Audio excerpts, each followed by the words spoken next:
Ռազմարդյունաբերության ոլորտում կառավարությունը 2025-ին հատկացրել է ավելի քան 2 միլիարդ 100 միլիոն դրամ գիտահետազոտական աշխատանքների և փորձարարական մշակումների համար։ 2024-ին այդ թիվը 1,4 միլիարդ էր, հայտնեց բարձր տեխնոլոգիական արդյունաբերության նախարարը Ամփոփիչ Ասուլիսում։ Որպեսզի հասկանալի լինի, թե ինչով է պայմանավորված 25 թվականին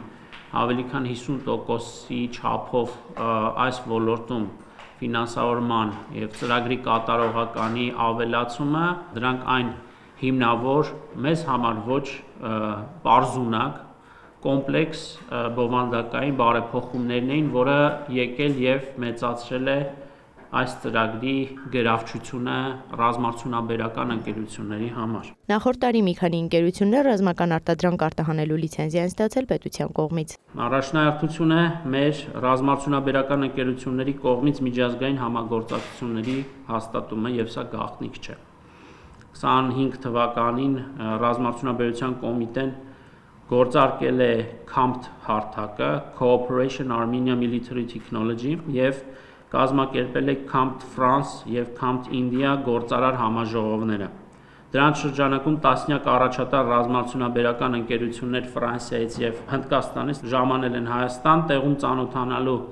հայաստանյան ռազմարդյունաբերական ընկերությունների հետ։ 2017-ին տեխնոլոգիական ընկերությունները Հայաստանում 650-ն էին, 2024-ին 8396, 25-ին 12026, անդրադառնալով տեխնոլոգիական էկոհամակարգի զարգացման ոլորտին, նշեց նախարարը, աճել է նաև շրջանառությունը, հատելով տրիլիոն դրամի շեմը։ Արտահանումների ընդհանուր ծավալը 2017 թվականին կազմել է 135 միլիարդ 440 միլիոն դրամ, 24 թվականին 702 միլիարդ 100 միլիոն դրամ, 25 թվականին 711 միլիարդ 500 միլիոն դրամ, 25 թվականին 17 թվականի համեմատ աճը կազմել է 5,2 անգամ։ Նախորդ տարի ձեռք բերված բջջային կապի թեստավորման սարքի և ծրագրային ապահովման միջոցով իրականացվել է բջջային օպերատորների 4G LTE տեխնոլոգիայի ծածկույթների թեստավորման աշխատանքներ։ Մեկ օրինակ նախարարն է ներկայացնում։ Մասնավորապես Երևան, Երասխ, Նորավան, Տաթև, Կապան, Մեղրի, ՀՀ սահման Յուքոմ ընկերությունը չափումների արդյունքում արձանագրվել է, որ այստեղ 4 կատեգորիաների են բաժանված՝ լավ, միջին, վատ և ընդհանրապես, որ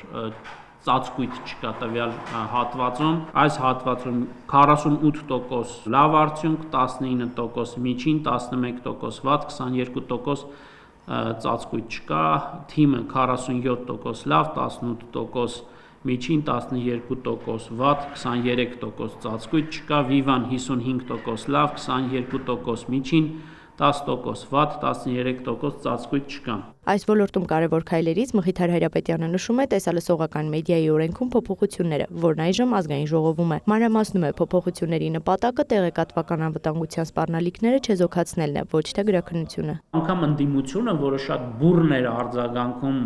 իմ կարծիքով հանրության համար հասկանալի պատճառներով, հատկապես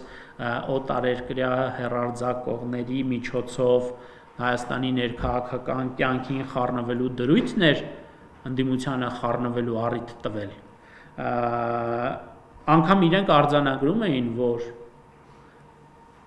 ներքաղաքական կյանքին խառնվելը, բռնության կոչեր, հրապարակային կոչեր անելը, արդեն տեղական արտադրողների պարագայում, սահմանադրական կարգը տապալելը և նմանատիպ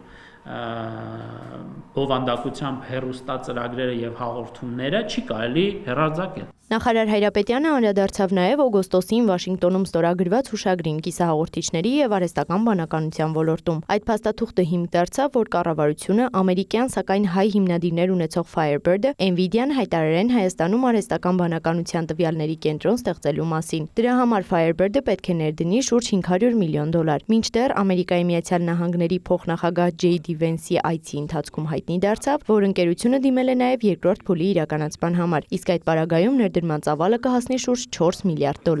Մենք ունենք հայեցակարգ կամ երազանք Հայաստանը դարձնելու արհեստական բանականության տվյալային կենտրոնների պարտեզ, ինչը նշանակում է, որ տարատեսակ կլաստերներ ենք նախատեսում Հայաստանում ունենալ և Հայաստանը դարձնել աշխարհի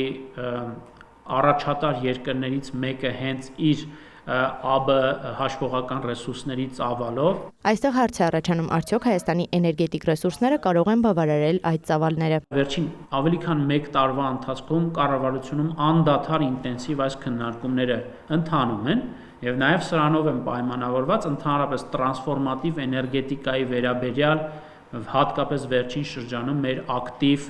հանրային հրապարակային խոսույթը, որովհետև մենք նաև հասկանում ենք, որ առաջիկայում տեխնոլոգիաները եւ նորարարությունը նոր պահանջարկ են ձևավորելու հենց էներգետիկայի ոլորտի նկատմամբ եւ մենք ունենք այդ ամբիցիան, այդ հավակնությունները իբրև պետություն